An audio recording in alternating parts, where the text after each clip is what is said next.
All right, I know that was a rather unique way to open up All Words Matter, but in this case, all words matter in music too, guys, in music too.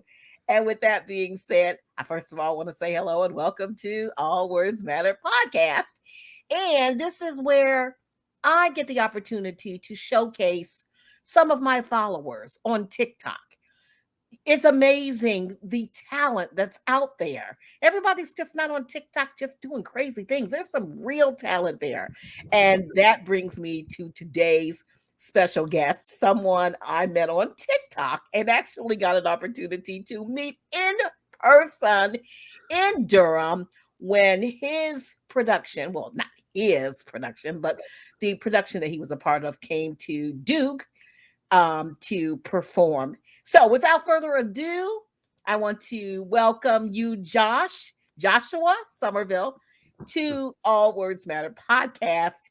And we're just going to jump right in. Just tell our audience, like, who you are, where you're from, and any other little tidbits you want to share before we get into the questioning.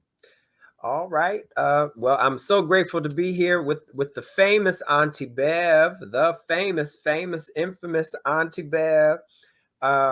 Joshua Somerville. I'm Joshua. Josh, you can call me whatever. I answer to anything. There's still people who've known me all my life and are still calling me Jason, Joseph, anything but Joshua. So I answer to whatever you will call me.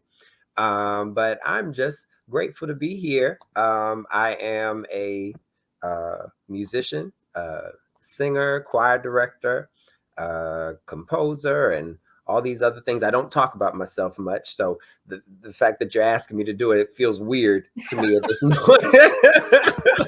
It That's when really, I do my own press that's releases. right. That feels weird too. I It feels understand. so weird to just say these things, doing them I can do all day long, but to talk about it is totally different. So yes, I anything music is what I do essentially. And I'm just honored to be here. So thank you so much for the invitation.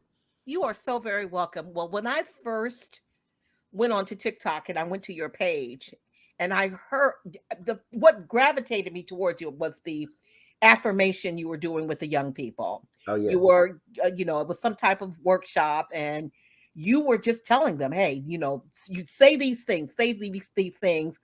And I thought, well, wow, that is just so impressive because in some ways that's kind of what I do, to try to help you build your vocabulary. Yeah. Let me ask you this question.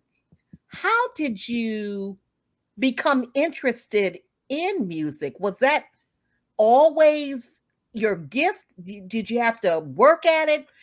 How did you get to where you are like right now? Um, I'm told I did not have to work at it at all, to be honest, although all I remember was working at it. But music was always in my life. My mother went to school for music, and my father, although not a musician or singer, um, a lot of his friends, and matter of fact, his best friend, uh, who has passed, was one of the greatest singers and musicians that I've ever come across in life. But I have to give my father a shout out because my grandfather, his father, was a singer and a pianist. My father learned one song from him called, and it's a very old song. I don't know if everybody knows it by name, but some people will. It's called Heart and Soul. And I was, I believe, around 4 or 5 years old. My father taught me that song on the piano because his father taught him that on the piano, and the rest is history. So I have to give credit to where credit is due. I would not be here without my father. My father makes sure to tell everybody now it's because of me that I taught him his first song, the only song he knows how to play, and here I am today. So yes, I attribute it to a lot of people, but I can remember, especially when I started learning piano and seeing singers, hearing singers, that was what I wanted to do. And God has been good to me to allow God has blessed you with an incredible voice Oh, and fingers to be able to play like you do is just uplifting. well, And to that. speaking Oh, uplifted, I'm sorry. I'm sorry to interrupt. No, no, go ahead. I wanted to say one thing to the singing part.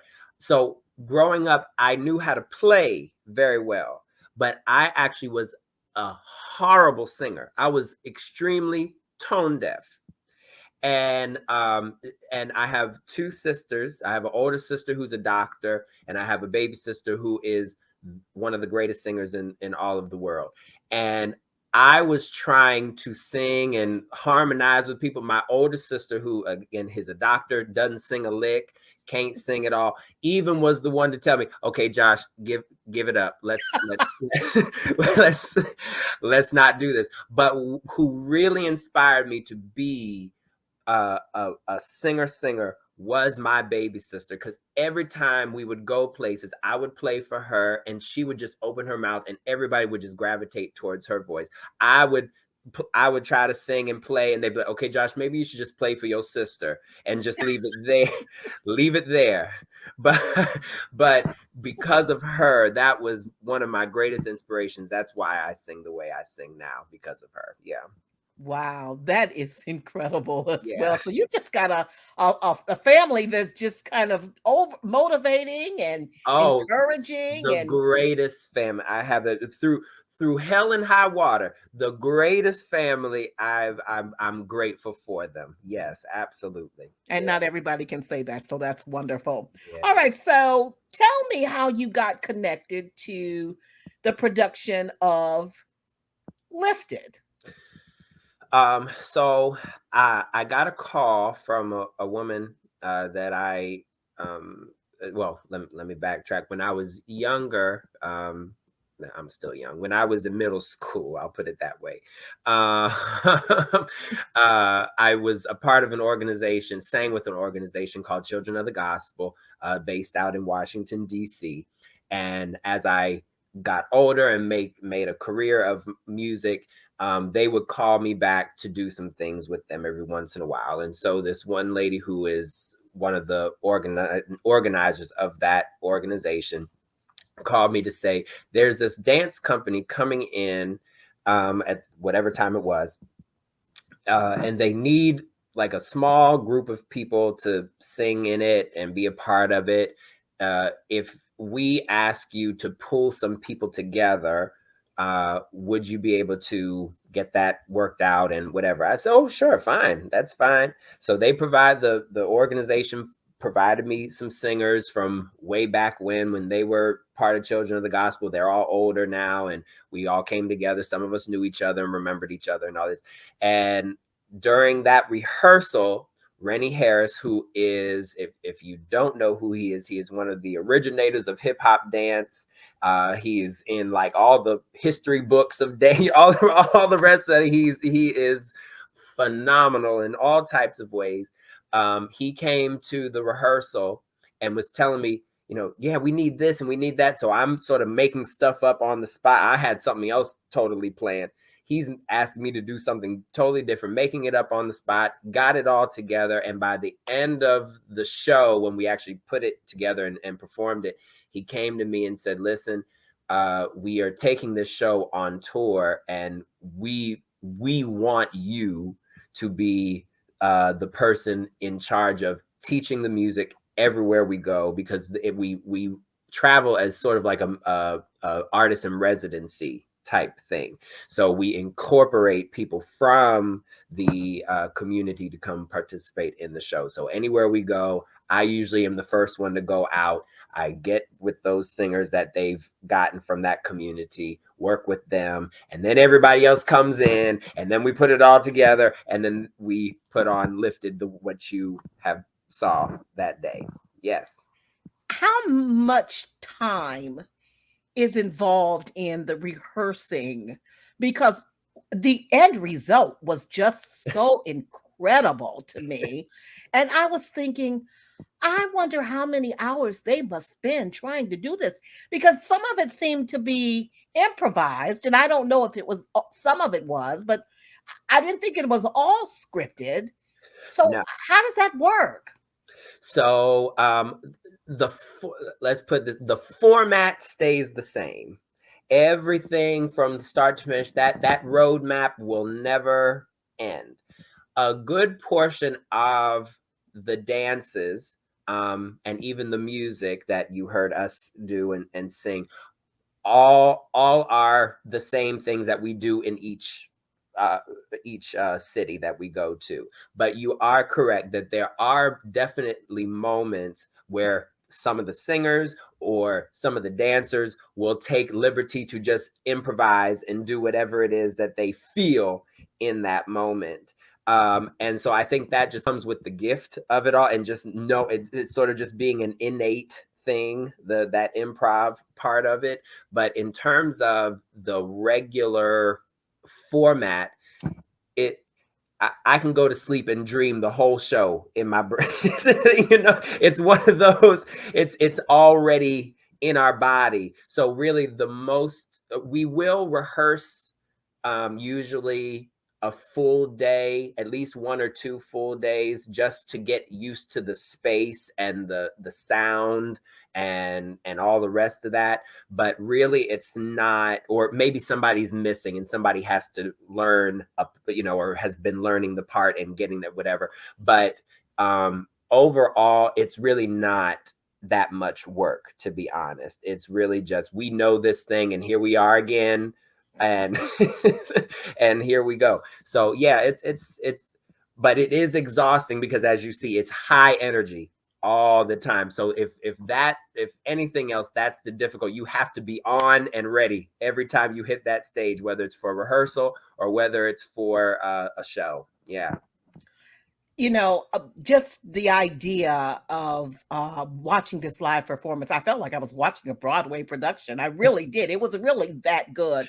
And I was so honored that you gave us an opportunity to see this performance. Let me ask you about how you took your platform to TikTok. Because, of course, people get into TikTok because they like to see singing and dancing, but you kind of do it just a little bit differently. Yeah. So, what made you think that TikTok would be a good platform for what you were trying to do? And specifically, what is it that you are trying to do on TikTok? Right. All very good questions. To be honest, so I will say, I am, and I hope TikTok doesn't ban me after I say this. I am not a big social media person and never have been, to be honest. I can tell you, back in 2006, 7, something like that, was the first time I ever got social media. That was when Facebook was, really something, way, before it is what it is now. And And MySpace? yeah, right. Oh, I never had a MySpace. No? I Oh my God. never had a MySpace. No, I had friends who did, but I never had a MySpace. I only had Facebook. And the only reason why I got the Facebook was because this girl who I really liked told me that if I wanted to keep in touch with her, I needed to get a Facebook. Well, we never even got together in the first place. But I got the Facebook. I got the Facebook and kept it going, only because then you have friends and then they see you're on there, so then you feel obligated to do it. But then I started saying, oh well, I do things and I'm able to advertise it, and people would show up to these concerts that I was putting on at that time. And I said, oh well, I guess people are reading my stuff and they're looking at it and sharing and all that.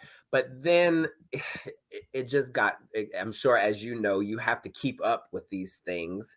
And and people want to reach out and they want to talk and they wanted to. And although my job requires me to be an an extroverted person, and I don't have a problem because I love people. I really, really, really do. I am so introverted. It's not funny. So I can be at peace just sitting in silence. I don't really listen to music in my car. I am a very peaceful, quiet person when I have that opportunity, which people really don't believe because here I am talking all the time and, explaining these things, but that's just not who I really am in real life. So, uh, it took a while. As a matter of fact, in December of this past year, I got rid of my Facebook after all these years, and somebody had convinced me to get an Instagram a few years ago. I did that for about 2 years, and then I said, I can't do this no more either. But I said, TikTok is not going to get me, and it wound up that I said, well, I'll just use this because it's not so messy. It's actually very entertaining. I have people like you that I watch, and it's not something that, I mean, of course they have the longer videos now and the stories and whatever else, but I just enjoy the short clips that make me laugh, that bring enjoyment. I love to cook, so I've been getting those recipes and everything else there. But I said, you know what? I'll post some stuff every once in a while, just positive things. I don't like negative. I hate that type of, I shouldn't say hate. I strongly dislike negative things all the time. And so that's what I do. And just so happens I posted one video one time, like I say, nobody was really looking at my stuff like that. The next morning it had gone viral. It has now, like, I think now the last time I saw, or somebody told me, it's at like 3 million views or something, whatever. That hasn't happened since, but it just was one of those things that, I'm sure one day you're by yourself, and next everybody I know. I know. Everybody is everywhere. You're just like, what in the world is going on? And yeah, so I ask God all the time. I say, whatever I post, whoever sees it, let it be meant for them to see it, and I pray.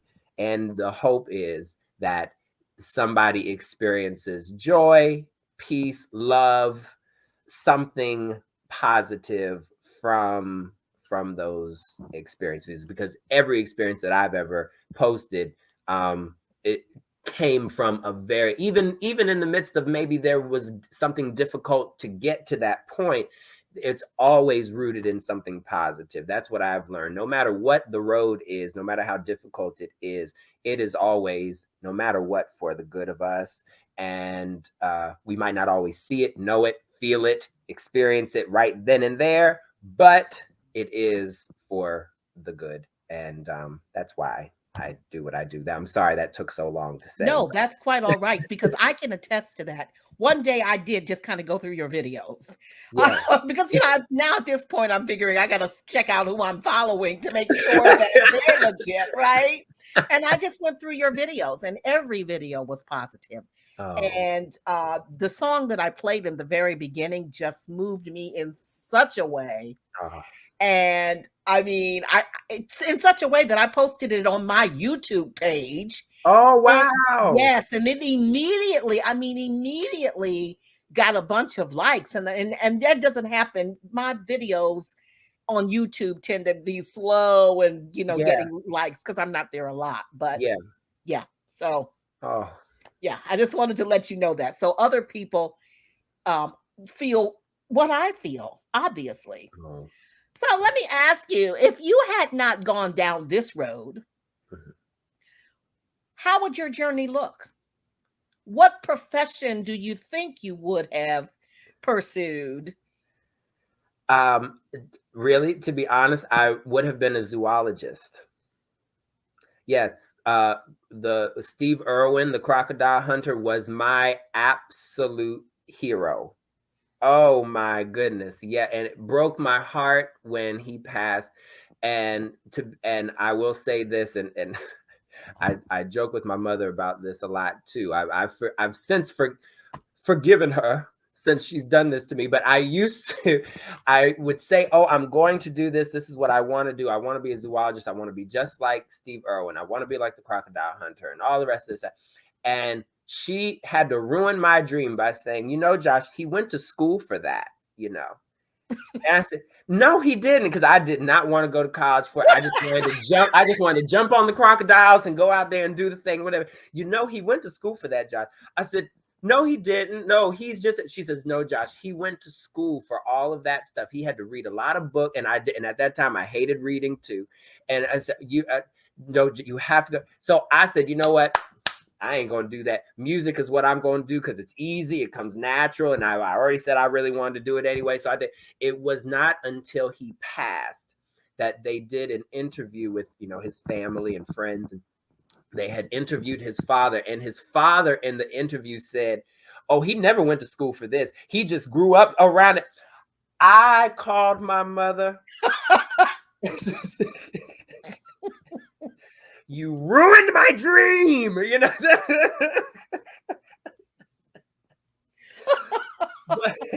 but I do still enjoy that type of thing. I love nature. I will go out. I will be the first. If you see on TikTok, there is at least one video of, I think I posted a video of me. I'm holding tadpoles in my hand. I went to this river and picked up a whole bunch of tadpoles. I catch frogs. I catch snakes. I do all that. I've been trying to catch this snapping turtle in my community for the longest time. He keeps getting away. I will get him one day just so I can take the picture, and then I will put him back. But I love nature. I love it. I don't know what it is, but I've always been gravitated towards that. Yeah. Okay. So when this part of the journey is over, I might turn on my TV and see you as the That's right. Hunter. That's right. That's right. Okay. I'll call you and you can come join with me. You can there you go. Or get some words, my vocabulary words for the event, right? Okay. So now I know that you are preparing for another leg of the tour. So where are you all going next? And do you have your schedule for the end of the year, or you're just kind of going like, next place and then working that out? We have two more places to go. We will be in New York in August. We I just found out we have 7 shows to do in New York. Wow. We will be at the Joyce Theater in New York. I think, and I have to double check on this, I think the Joyce Theater is related somehow to NYU, I believe, something like that. I can't remember. I have to double check on that, but I think I'm telling the truth about that. And then fast forward to October, we will be in Pittsburgh, Pennsylvania. I don't know how many shows. I know it's not 7. I know that much. It's not 6. But you know where in Pittsburgh?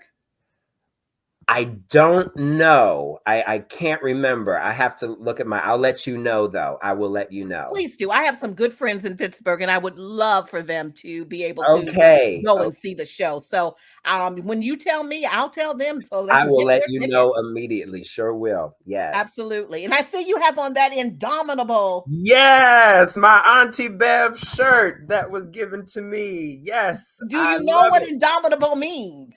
It means, if I remember correctly, it means sort of having a spirit.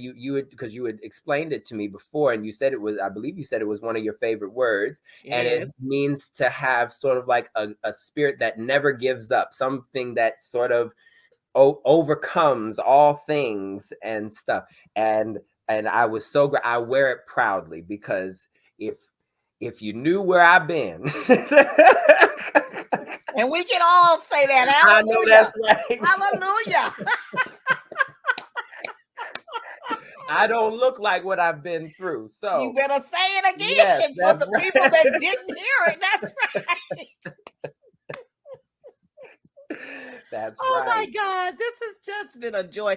See, this is why I like doing what I do, because I Yeah. get to meet people like you. And there's just so much young talent out here. Yes. And I just want people I know to know you.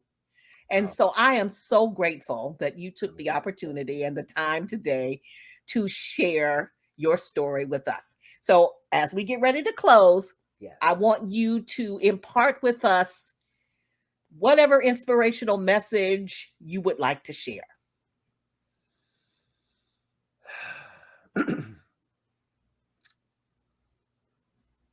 That's a hard one. Um, Because you there's a probably have so many. I know you have no idea. um, there's a quote from a book when I started to actually like to read a little bit. There's a quote from a book called "Neither Wolf Nor Dog" by Kent Nerburn, and the quote, which is on page 69, says, "Always watch first with a still heart and mind, and then you will learn. When you have watched long enough, then you can act." Mm, I have nothing else to say after that. Okay. So, on behalf of the people who will be watching this show later on, I want to thank you so much, Joshua, for Thank you. taking time out of your busy schedule to connect here on All Words Matter podcast. Yes, And thank you, everyone who will be tuning in. And Joshua, I will see you on TikTok. that's right. All right, everybody. Take care and God bless. Okay. It's your time. You shine. Let